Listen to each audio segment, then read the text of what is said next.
and had it not taken the sword, the kirpan, you know the militant movement was very strong. And I would have been accused of letting down the people who had died and suffered and been martyred. So it was a compulsion for me that as a man of resistance, I should carry my kirpan. And Mr. Jethmalani very kindly told you about how he took up my case. Now, Sir Winston Churchill was not accepting the knighthood, but only when Queen Elizabeth came to the throne and she requested him, and Sir Winston said, I can't refuse a lady now. And it was my mother who Mr. Jethmalani revered from the bottom of his heart. And for all the reasons of his piety and his record of upholding human rights, it was my mother's pleadings that shook Mr. Jethmalani in accepting the brief. And that is the story of the kirpan and how Mr. Jethmalani really took up the brief. It was very, very magnanimous of him to have thought of my mother's plight, because only great people know what a mother feels for her children. Sardar, I would like you to share with us something in this book where in your own handwriting you have written about your first meeting with SJB from General Singh Bindu. And there was something very interesting you have written, that how he refused to eat anything you offered him. And then you try to explain the reason why he wouldn't eat in your house. And that happened to be, the culprit was your Hindu cook. You remember that? Can you tell us why a Hindu cook was untouchable to SJB? It was not the Hindu cook, it was the order of the Taksal, of which some Janet Singh Pindrawal was the head. And they suspected that all people from Hindustan, that is beyond the Jamuna, they use a lot of tobacco and other such things which defile their Khanapina. It was not because of Hindu, it was because he suspected any other people, any person other than his order should not cook his food and neither would he eat it. That's their order. It's just like any seminary or anything like that. It wasn't that it was a Hindu cook.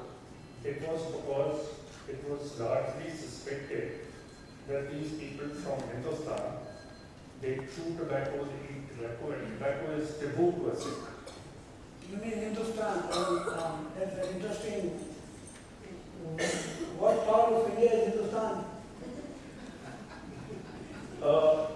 We people from the Punjab and Sindh consider anything beyond the Jamuna as Hindustan.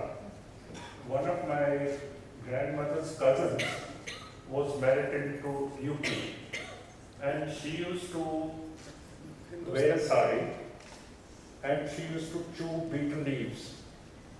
And whenever she came to stay with us, my mother had to keep, she used to keep an account of her expenditure. And she used to note down in her book how many palms and these things were bought from. And she was called Marty Hindustan Wali. But you know, it's a sad thing that we're talking about, that why he would eat from a man who is chewing pan or cigarette or something.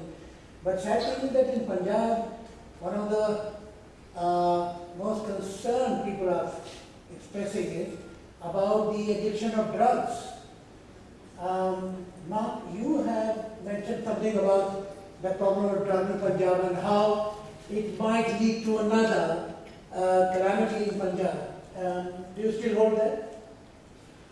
Well, thank you very much, Satish, and thank you very much, Sarasa, for allowing me to be sitting beside you. Yes, indeed, I did go to Punjab to record 2 programs on Operation Blue Star, and there I was told about the problem of drugs and also about the economic problems of Punjab. And I was told by several people, several of them being academics, that they felt that the problem of unemployment for young Sikhs had to be solved. Otherwise, there was a real danger of unrest coming from young Sikhs who were unemployed.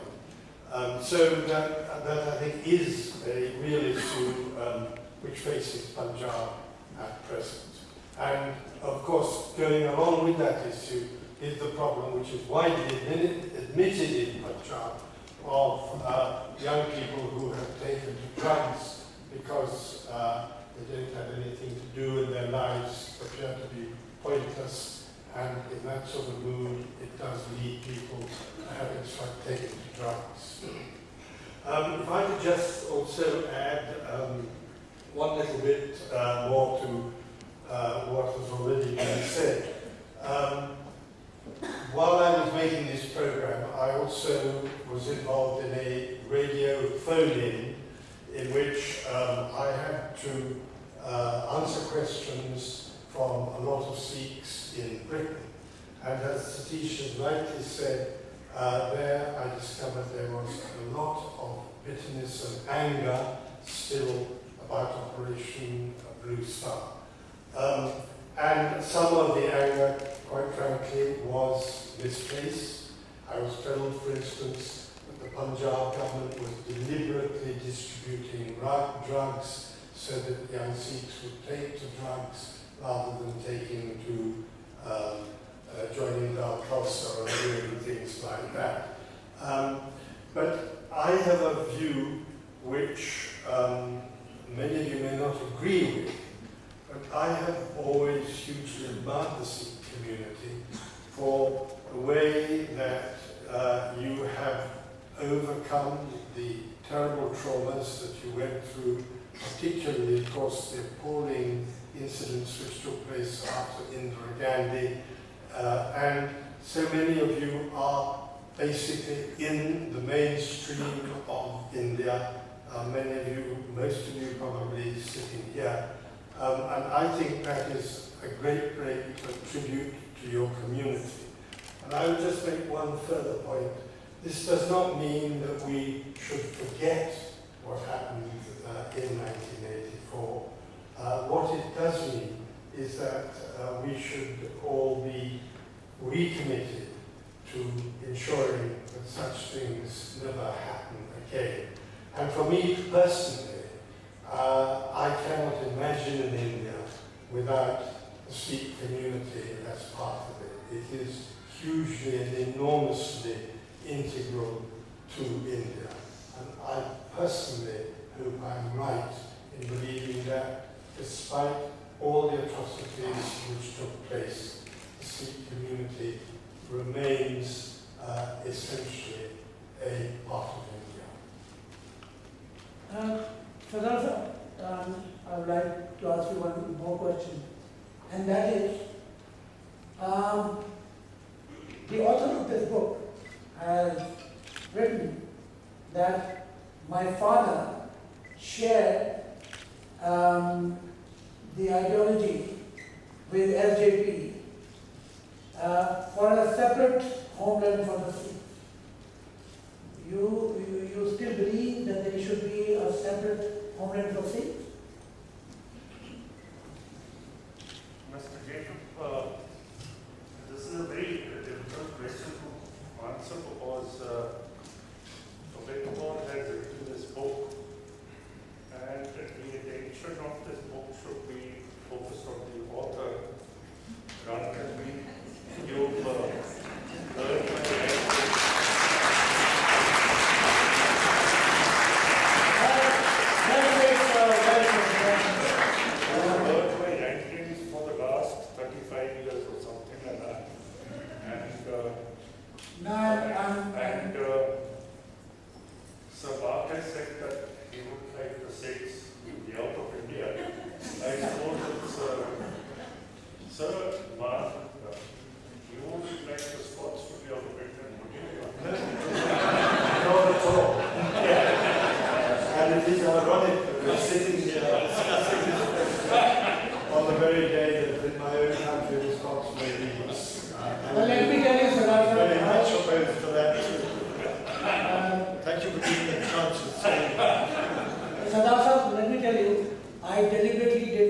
pose this question to the author because she is your daughter, but I have also always treated her as my daughter, and I have no intention of embarrassing her.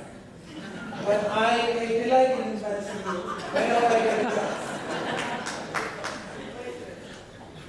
Well, I think we have had a discussion with us told, and I was strictly told by the organizer there that I have to wind up. She's been saying they'll wind up. So keep on going. You have changed your mind.